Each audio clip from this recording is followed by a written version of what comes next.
back to the channel. Why Masala Dabba, and even what is a Masala Dabba? As a brief intro, I want to talk about my favorite things to do while traveling. First of all, it's visiting markets. In every place that I've ever gone, I don't think there has been a time where I haven't tried to locate a market, whether it be a vintage market, antiques,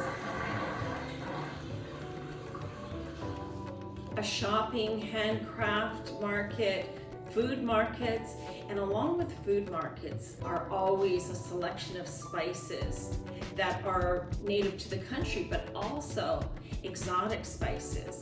I recall going to Paris a few years ago and walking through this market that had beautiful sacks of Indian spices. And I recalled a recipe that I was given 20 years ago, and the fact that I had never attempted to try to cook it. That brings me to the next thing that I love to do when traveling is, of course, the culinary experience is a major part for traveling to a country, is to experience a different type of food. So these two things lead me to and back to this recipe. Here it is.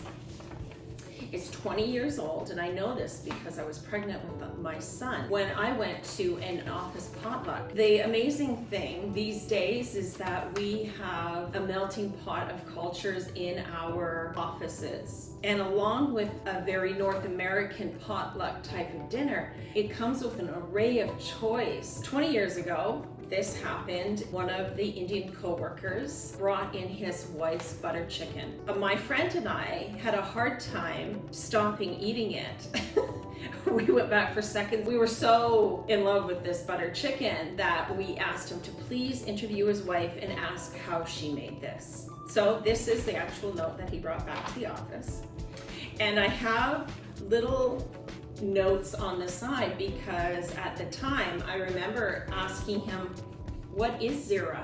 I wrote on the side, it looks like fennel, but it's not. And what I found out recently when I went to buy zira is actually cumin seed.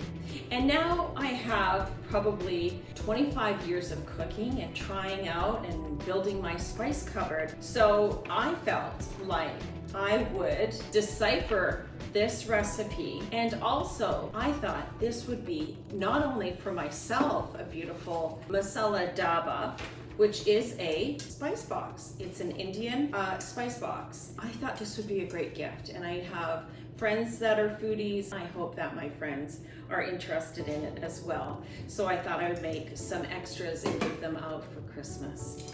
So with this recipe, I want to actually include it inside of this box. I will type it up. I bought off of Amazon a laminator, which I have to say, these two things were under $50 delivered right to my house.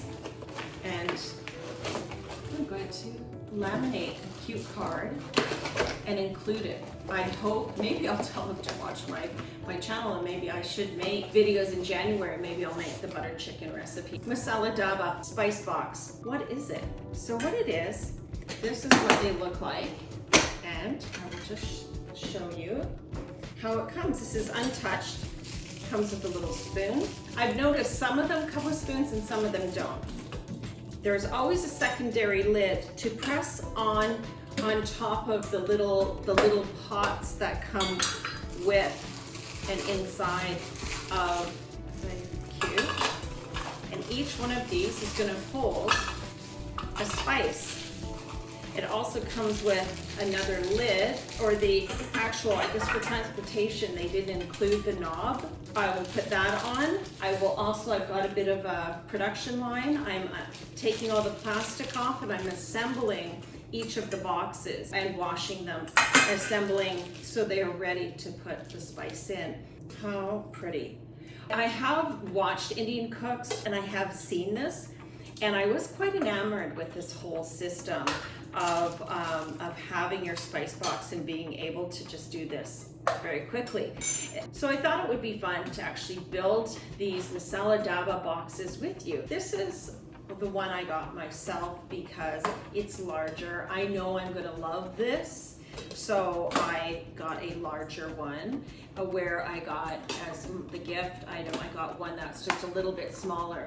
They're very different, and they're all different. There was multiple kinds of styles you could get, and I thought they were both really cute. This one also has a glass or a plexiglass lid for them.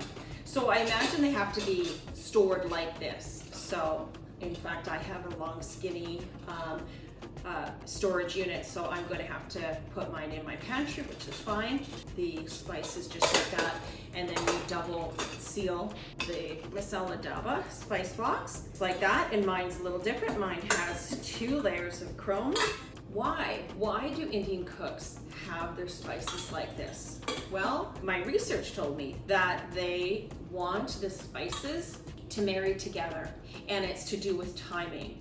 And their high use spices are best like this. They keep them fresh as well, so they can keep, if they buy in bulk like I did, they can have their supply sealed and airtight somewhere. They want to be able to go boom, boom, boom, and let them marry with the onions or whatever sauteing quickly. So the spices that I got, they were actually the spices listed on that butter chicken recipe. So cumin, which is zira, I found. Digi Mirch, it's a chili powder for curries. And this it has a lot of flavor, and I think there's also different grades of heat that you can get. So this you could turn up or down. Garam masala, that's a fairly common spice, and garam masala, to my knowledge, is a mix of spices, and I'll put it down below of the mix of spices. And there's lots of different kinds of garam masala. So the combination of spices, some chefs have their own garam masala. So it's almost something to be proud of, or the combination that you prefer. Ginger powder would be one. And I will, until I actually get used to what they actually look like, I will probably put a little label, but I think that's smart for those of us just getting used to Indian cooking. Black ilachi. This is what happened when I went to the Indian store. I attempt to say the words.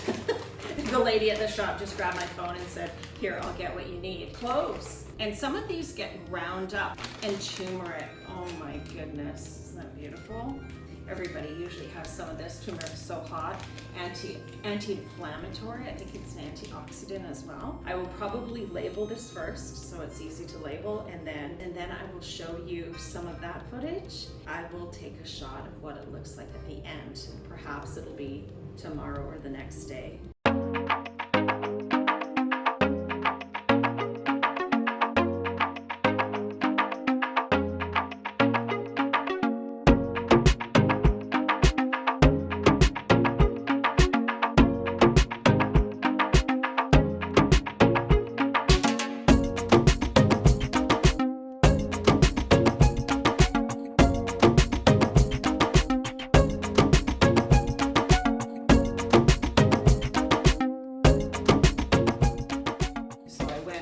This old 2002 recipe, can you believe that? That's 20 years old.